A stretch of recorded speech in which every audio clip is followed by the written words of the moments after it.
Galaxy's Edge. I'm your host for the next 30 minutes. I'm David Collins. Actually, I'm David Collins all the time, but for the next 30 minutes, strike that, reverse it. We're going to be learning about Star Wars Galaxy's Edge. You know, I've been lucky enough to work behind the scenes at Star Wars for a better part of 20 years, but I've been a fan, like you, my entire life. It is such an important story and important movies, comic books, video games, and of course the theme park. I just can't wait. You know, I remember when I was in college, tell me if you could relate to this, I would get my work done as fast as I could so I could go back and read the latest Thrawn novel, or play X-Wing on my roommate's PC, or, you know, go scouring through the city looking for the latest Power of the Force figure. I mean, my friends would ask me, when are you ever going to get tired of Star Wars? And of course I said never. I said, listen, I could walk onto the Death Star, I could fly the Millennium Falcon, and I still wouldn't be tired of Star Wars. Well, in 2019, we're going to get these opportunities as Star Wars fans and so much more. You guys ready to hear about it? Please join me in welcoming to the stage from Lucasfilm Imagineering, Scott, Robin, Chris, and Doug, the team behind Star Wars Galaxy's Edge. Give a round of applause.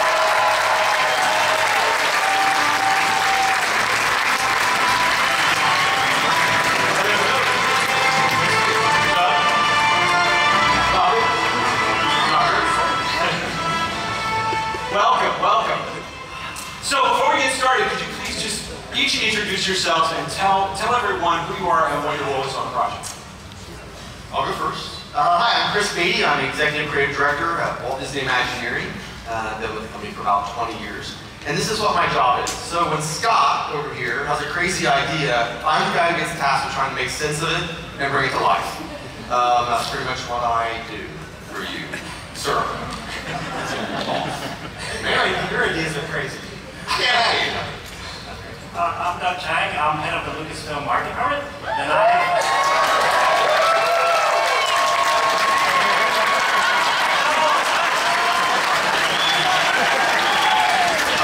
have the lucky job of actually overseeing Star Wars designs for all of our franchise, and that includes, you know, our feature films, TV shows, as well as the theme park and video games and other new media projects.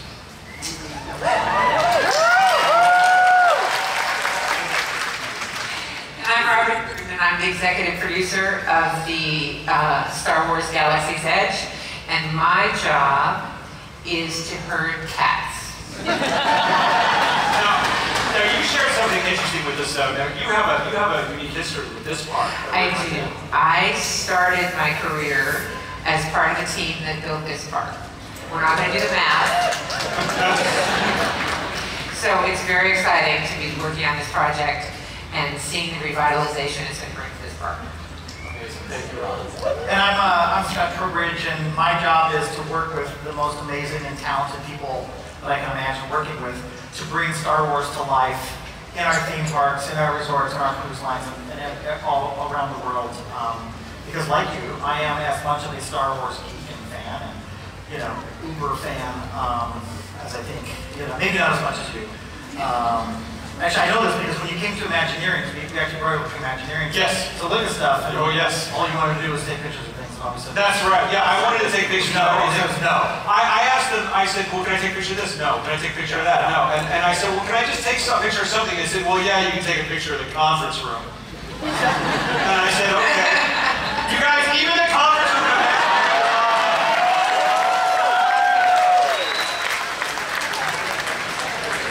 Just incredible, just incredible. Yes, but we're doing more than that, right? You got to see some of the stuff we're doing to bring Star Wars to life. Yes. In a way bigger than we've ever done before. Well, look, you shared with me so many incredible things. I saw art, I pored over the model, I got to hear about the attractions and see them in the early stages.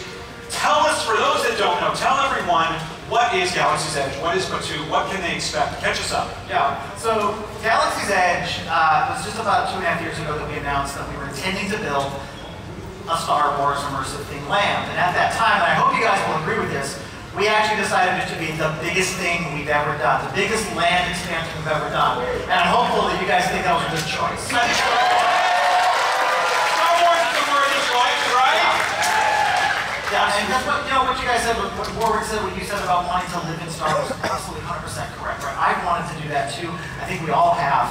And that's why we're so excited about building this new planet, Batuu, which is the perfect place for us to step off on our Star Wars adventure, right? And bring it to life in ways we've never done before. So with all the sights and the sounds that we're used to, all that amazing placemaking, but also the smells, the tastes, the textures, everything that we haven't yet been able to experience in Star Wars, and bring that to life with an amazing sense of detail and surprise and something around every corner. Even our drinking fountains, should have, weird creatures that pop up. That does not look hygienic. A Dianoga? Yeah, it's a baby Dianoga, but yeah, it's a Dianoga.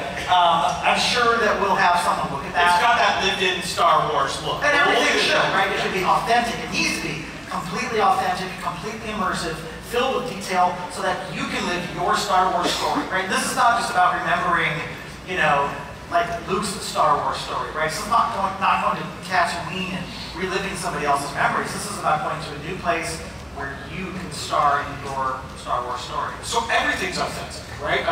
The food and beverage, the merchandising, everything is in universe on this place called Batuu. Yep, all the things you can buy in the local street market look like they were made there. All the exotic treats and food and beverage opportunities you'll find there feel weird, exotic. Chris will give us some examples of some of the crazy stuff he's been working on. And it's not just about exploring this planet, which is enough for me, frankly, but it's also, we're going to give you that opportunity to put to the test the thing you told your roommate. You said you wanted to walk on the deck of the Star Destroyer. Yes. We're going to give you that opportunity. Really? Right? Yes. In fact, we may even force you into that opportunity. No pun intended. Yes, no pun intended. But yeah, because we have these big anchor attraction experiences, right? So you will get that opportunity to participate in an experience that puts you right in the middle of an epic battle between the First Order and the Resistance. Wow, as an attraction.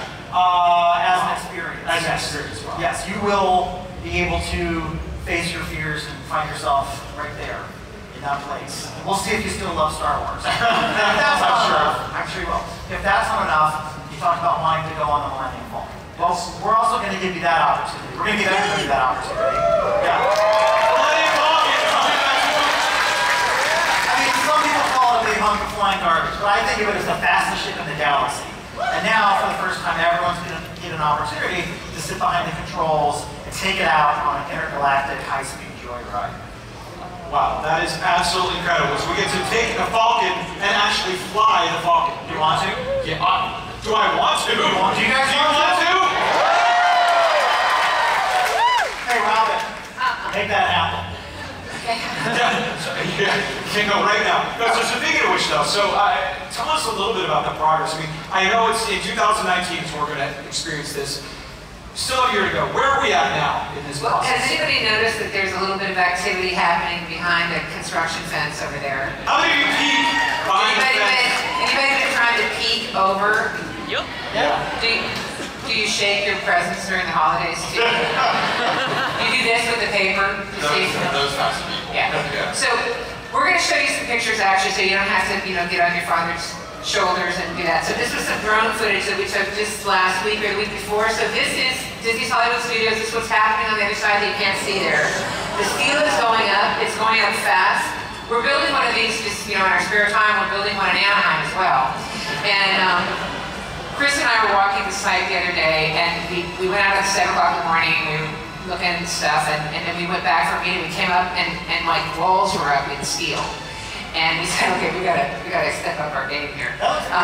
This is awesome, and that little known fact that's the tallest point in the land on Batuu, and you'll see the evergreen tree there. That's a construction tradition that goes back to Scandinavia. That's the tallest place. The iron workers put it up there, and it's really exciting, and it's changing every day, and it needs to change every day in order to make 2019. That is so exciting. And when you were talking, it reminded me of when I first heard that you were doing this project. In my mind, and I don't know if any of you agree with this or what you thought it was going to be, but in my mind I thought, oh, that's great. There's going to be a Star Wars part, in Hollywood Studios. I'll go over to Tatooine and maybe watch a pod race, or I'll go to Hoth and get an ice cream cone, or maybe my kid will be able to play on the Jungle Gym in Endor or something. Almost like a Star Wars mall. But what you're doing is so much cooler than that. You're actually building a place in the universe with characters and attractions that are part of this immersive story. How did all of that? We're not building a mall. You're not? We're not. Yeah, that's my rejection. But if they did, it would be an awesome mall. Yeah, it'd be an awesome mall, but no. Right. No, because it wants to be a place that is new to you for these new stories that you're going to make, right? Yeah. Again, not just remembering stories that already exist, right? And that's why it's taking so much time to build this new planet Batu, because this planet needs to be a reflection. You know, one of the cool things about Star Wars is the way that the environments reflect the stories or reflect the characters. And Batu is no different. I mean, you know this better than anybody, how these places work. That's absolutely true. And if you look at Luke Skywalker, for example, I mean, his homestead actually is a reflection of himself. I mean, Luke, as you know, in The New Hope, he's kind of a simple farmer. He's a moisture farmer. But he longs for adventure. He wants to escape his mundane life. And so Tatooine is kind of bleak because it represents that emptiness. Well, at the same time, if you look at his homestead, it actually reflects another side of him, that he's in harmony with nature. His home is like built and integrated into the landscape. The domes are really soft, inviting shapes. The soft forms actually make it feel very comfortable, and this is home for him. And then when we were exploring, like for instance, Vader's world on Mustafar, that was a completely different thing, where we actually wanted to make a statement, make it so that Vader's castle was actually something that kind of was almost like a stake driven into the ground and made a huge ominous presence. And when we design environments for Star Wars, we always try to build as much character into the environments as possible to reflect the characters themselves. And Vader on Mustafar, we wanted to make him very dangerous and threatening, so we filled the skies with dark storm clouds. We had fumes coming off of the lava fields. And it all gave sort of a very toxic, unsettling feeling. And the feeling that anything here can kill you at any moment, just like Vader. And speaking of Vader, one of the things that we wanted to play with as well is Vader channels the dark energy. And so we thought it might be interesting to actually make the castle reflect that. So it's actually shaped like a tuning fork, because it's tuning the dark energy and amplifying for Vader. And if you look at some of the images, there's one that we have of the lava dam. And the foreign language there, again, reinforces that threat. It's very menacing. In fact, they look like teeth. And one of the things that we actually had a lot of fun exploring was taking motifs of his costume and bringing it into the architecture inside. Wow. If you'll notice, yes, I love this. Sorry. Please continue. I'm sorry. Just no. If you look at the dark side, it's working. The tuning fork is calling. But one of the fun little Easter egg things that we did was that in his interior, the back of the tank exterior door, if you notice it, it looks exactly like his mouth, or it's shaped like his mouth. And the idea there is that when you go into this chamber, you're being visually consumed by Vader.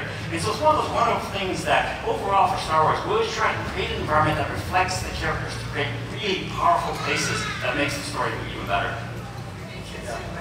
Sweet dreams, kids. Super Vader. A lava-eating planet Mars. That's good. It's that same thinking, though, that has gone into the design of Batu, right? That same sense of what is this place intended to represent? And for us, it wants to represent an amazing stepping-off point for unlimited adventure. And so Doug and Chris and the team that are working on this have really put a lot of thought into how Batu will play that same kind of a role in your Star Wars story, right? About being an amazing stepping-off point filled with, it's a comfortable and interesting place that invites discovery, a little bit of mystery, a little bit of danger, a lot of humor, but a perfect stepping-off point for us. So it's an environment that reflects the characters, only we're the characters. Correct. Is a way to say it. Exactly. That's incredible, and it's really inspiring to hear you talk about film production design like that. I did have a question about the difference between film production design and doing something for a theme park that you can visit and is real. Can you talk about the differences and the challenges there? Yeah, it's funny, but the actual design process, whether it's for film or theme park, is identical. The only difference is the final result, the final construction. And what we do for films is that we design them for a very specific point of view, and there's a point of view of the camera. And so it's all a sleight of hand where we're designing it so that it looks good from very specific angles. Like this image, for example, this is our partial set of the U-wing from Rogue One. And as you notice, we didn't build the whole thing. We only built what was absolutely necessary to create that illusion. So it involves a lot of cheats. The next image you'll see, this is Gavin Hanger, of course, and again from Rogue One. And you'll see that from this camera point of view, it looks absolutely real. When we dressed it, we meticulously painted and decorated everything and lit it so that it looked absolutely real from this camera. But if you look off camera, you notice that it's obviously a movie set. You can see our lighting rigs. You can see that the walls are not really walls, they're just facades. The rock is not really rock, they're just painted foam. And the way we can get away with that is that film sets are meant to be temporary. They only exist for like a week or a month at most to get the shots. And so the details that we create in there don't have to be real. One of the really fun tricks that we do as well is sometimes we won't even build anything. We'll actually paint plywood. And so this is a way to kind of enhance the illusion. So cinematic construction is really about the illusion of reality. They're not really real. Everything is carefully orchestrated for that. Yes, Scott and I actually got to visit this set, right? We walk out on set, we're like, oh, X-Wing fighters! This is amazing! We run up to it, there's plywood cutouts, right? Because all that matters is what's in the frame of the shot and everything else. So you're kind of almost let off the hook a little bit when you're making. Exactly. Versus a theme park, we're all gonna look at every little thing that we can possibly. We can't do plywood X-Wings. No, we can't. Not really. And that's the big difference, is that the designs are exactly the same, but the construction's different. The constructions for the parks are absolutely real. They have to be meticulously made. They have to be robust. They have to last years, if not decades. And so we actually build them at such a high level that we use real materials, like for instance, stone that you see are real stones. Steelwork is real steel. And so it requires and demands a level of construction that is unparalleled from what we do on movie sets. And here, I mean, I'm happy to announce that we're actually going to build a whole fleet of X-Wings as well.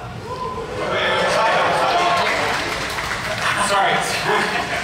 Did you just say you're building a whole fleet of X-Wings for this park? Yes. Like real steel feeling. Yeah. No, that's the amazing thing, is that we of course built the fleet of X-Wings for the movies, but they were movie props. They were made out of fiberglass and wood and foam. The versions that you're going to experience in the parks are absolutely real. They're made out of a 1/4-inch aluminum over a steel framer, and they're made just like aircrafts. And they're solid. I mean, you can bang on them and they won't give at all. And it feels real because it is real. I like to think that these things can actually fly if you just mounted an engine to it. And the X-Wings that you'll see in the park and experience in the park are identical to the film version. The only difference is in the construction. Like, for example, we'll cheat a lot of times when we make our props. We'll use fake things to kind of imply something. But in here, the bolts are real bolts. The latches are real latches. And even the graphics actually say something in Arabic. And so nothing is just for decoration. Everything has a purpose. I also had a really fun experience recently where I got to check in on the Falcon. And it's absolutely mind-blowing. It's really beautiful. It's The Millennium Falcon. The Millennium Falcon. You just have to check in, say hello, how's she doing? Exactly, yeah. And as you know, we built many versions. There are many versions for the film. There's several full-size versions. There's actually a 6-foot shooting miniature. There's a 2-inch shooting miniature. There's digital versions of it as well. And the curious thing is that they're all slightly different. And the reason for that is that we build them for very specific purposes. The Falcon that you can experience and see at the park is the definitive one. It's the Falcon. And it's completely There she is. It's amazing. Yeah, and what was surreal is, standing before it was just a mind-blowing experience for me. And I can't wait for all of you guys to have that same experience. And this is the first time we're actually seeing just a sneak peek, right, of the actual Falcon. This is the first time anyone's seen this image. Wow. Yeah. And there's this little bit of the Falcon. It looks like there's still got some work to do to clean up some of the damage there. We'll get on that. We'll get on that. So Robin, as the executive producer, when Doug starts talking about this level of production design and detail, what does that mean to you, bringing it to life in the real world? No sleep, don't you guys? No, it's actually, what Doug was saying, that the design process is the same for what we do in theme park design and what we do in movie design. And as I said, when we opened this park in 1989, it was all about celebrating how movies were made, and we got behind the scenes and showed you the magic of the movies. And in the Great Movie Ride, we took you, in our version of 1989, inside a movie. Well, what we're going to do, times have changed, we've moved on. What we're going to be able to do now is take you into the movies, onto the tube, as visitors to this planet in a way that we've never done before. So on the Falcon, Scott mentioned, you're going to fly the Falcon. You're going to go onto the Falcon. You're going to walk down those hallways that you've seen in all of the films. You're going to go through the chest room. You're going to get into the cockpit. Well, you're going to fly the Falcon. That's not a movie. That's where you're going to be in 2019. Yes! That's amazing. That's the actual, that's the Falcon. Yeah, part of it. And this right here, this is the cockpit that we'll be seeing. That's the cockpit where you were going to be. We're sprucing it up, as Doug said. She's, had some battle damage over the years, so we're sprucing her up, and that's where you'll be. This is also the first time anyone has seen this image of the inside of this Falcon. What do you guys think? I want to go through this. And if you're going to be in the Falcon, you can't just sort of whip around the parking lot. So you're going to explore Batu, get a bird's eye view of Batu, and then we're going to take you to a new place that you've never been. We've been working closely with Doug, which has been really exciting. This is another image nobody has seen until tonight. Things may not go well, and because you're in charge of the Falcon, up to you how this ends. Would suggest you try to bring it back in one piece. One large Chewbacca might be angry. Wait, so hold on. We're not just going to be on Batu in Galaxy's Edge. We're actually going to be on the Galaxy's Edge. We are going to explore other... It's up to you. It's up to me. I'm the pilot now. This isn't entirely, you're at the controls. Where you decide to go is where you decide to go. But as Robin said, please be gentle. No promises. That's where you lose your deposit. Yeah, lose your deposit. That's fine, that's fine. I'm so excited. I mean, not just about the fleet of X-Wings, the Millennium Falcon, but I mean, the entire land just sounds so detailed. I mean, there's just so many things to look at and explore. Chris, tell us something about Batu, the actual planet that you're building. Tell us about the details. All right, well, first, before I start giving you those details, I want to talk about the amazing relationship we have with Doug and the Lucasfilm team. This project is not just an Imagineering project in traditional form. We have really partnered from day one with Doug and the art department of the story team at Lucasfilm. It is one cohesive vision that's bringing this planet to life. And so that is exciting because we are leveraging, the same writers who are, Rogue One, Episode 8, Episode 9. It's fantastic working with you, right? We love it. So we're not worthy. We're not worthy. But all kidding aside, is that a requirement, by the way, before each meeting? He gets 5 days a night, and then anyway, it's in his writing. No, but in all honesty, we mentioned that a planet is a sort of reflection of the characters who inhabit it. And so we are designing this planet as a character. You think of Hoth, you think of Endor, you think of Tatooine. Those are realistic places that what makes them tangible for us, as fans, to fall in love with, to get involved in, is that they're realistic places in this world that you can visit today. So Batu had to be based in sort of that same, with that same DNA, set in the same DNA. So we really started just doing our homework. We started doing a lot of reference work, and we Imagineers and Lucasfilm we both are known for our attention to detail, and we take great pride in that. And as you build those details, it only comes with research. It's that hard work that you put in at the very beginning of a project. So what we wanted Batu to be was a place that was romantic. It had mystery. It had danger. That you didn't know, what was coming around the next corner. It had to be a place that had paths that you could explore and get lost. And this could be a first order invasion that's going on right now above us. I think it's just Epcot celebrating the relationship. I like to think it's the first order though, but all right, we'll go with Epcot. So we started asking ourselves the questions like, well, as we turn down a corner, why are we here? Right? Do we hear strange aliens playing music in the, in the apartments above us? Do we smell, strange meat from like a vendor that's cooking these amazing, sandwiches or something we can walk around and eat? Do we, what are we walking on? What do we see when we're walking around? Do we see the tracks of droids, or the cobblestones have story and age? All of these questions and details build a story, and that's what gives the planet layer and life. It sets all of the designers up to advance their design skills. So we do a lot of research. And one of the two places we started circling on the map, going, wow, this sounds a lot like the sea. Ancient civilization, mystery, culture, all these things. Morocco, Istanbul, we kept going around and around, circling sort of these two locations on the map. And so we took a trip. We loaded up with a couple of the Lucasfilm friends. Part of the research. Yeah, so if you ever get asked, would you want to be creative director or creative producer? You choose creative director because you can go on cool trips.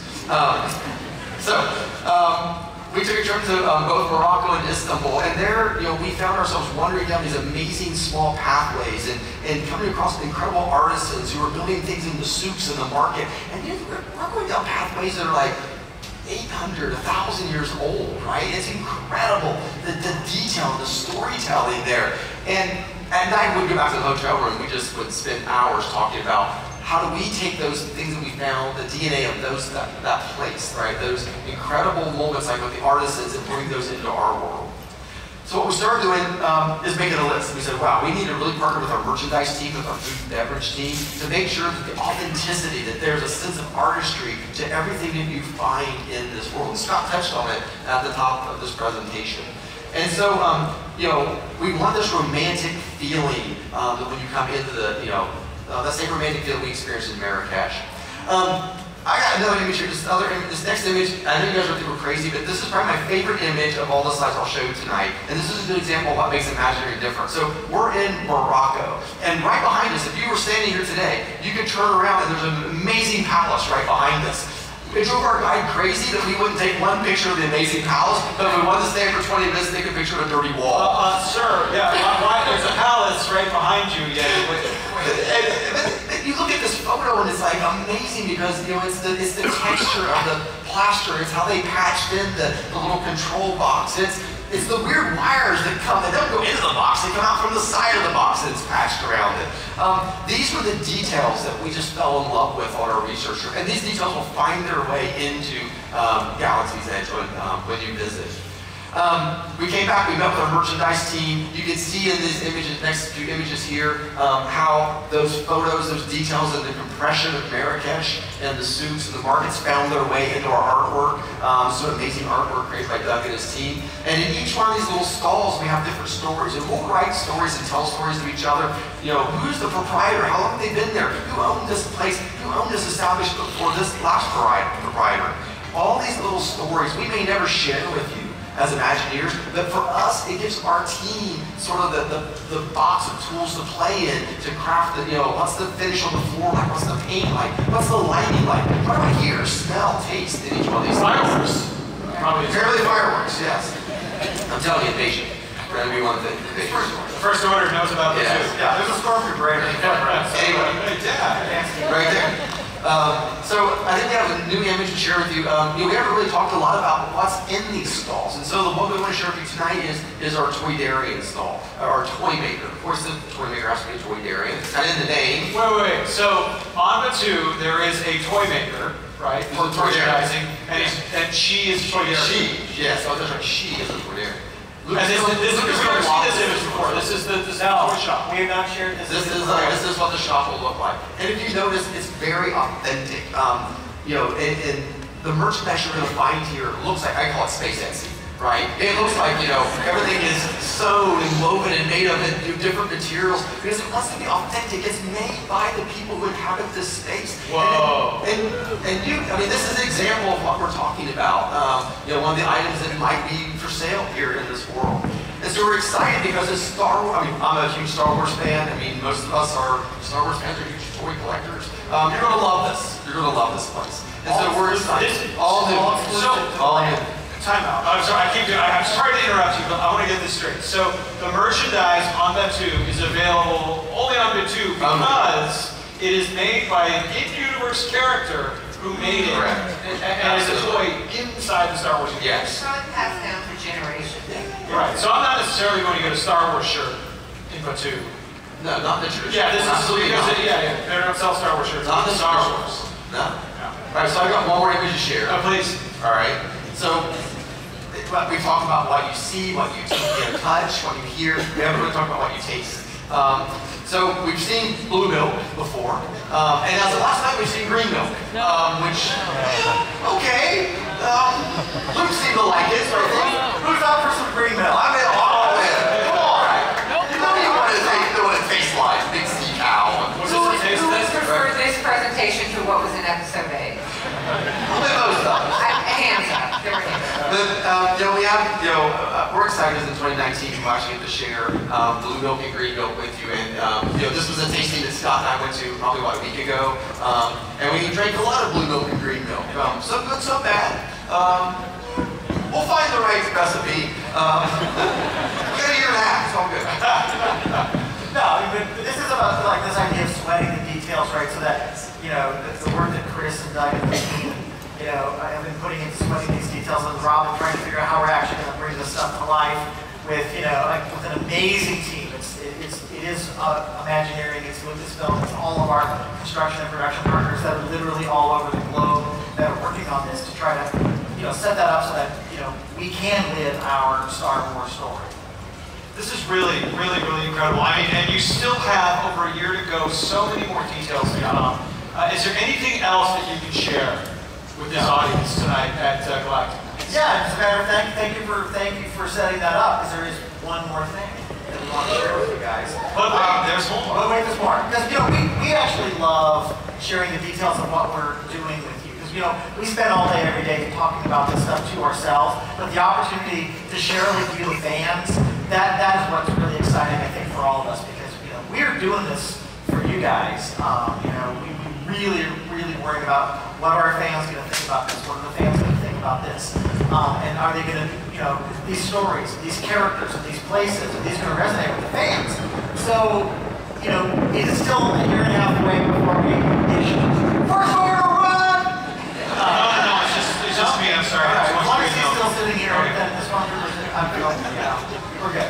But, it is a while before we can start to have you live those stories, but to start telling you those stories, I want to announce that we are actually starting a series of Star Wars Galaxy's Edge trading cards. Trading cards have been a big part of Star Wars since the very beginning, and Star Wars Galaxy's Edge is going to get their own series of trading cards to start planting the seeds about who these characters are, what are the stories, what are the mysteries of this place. And I'm happy to share with you. Anybody want one of these? Somebody?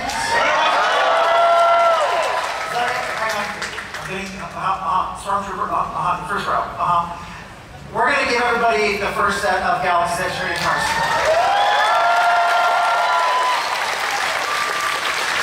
And to be clear, these will be not on the way out of the theater, but tonight as you leave the park, everyone gets a set of Galaxy's Edge. An inaugural set. You guys are first.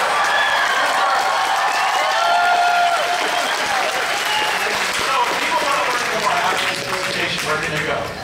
We always share as much information as we can at the DisneyParksBlog.com/Star Wars. So that's a great place to go for all the latest and greatest of what's happening at somewhere out on the Galaxy's Edge.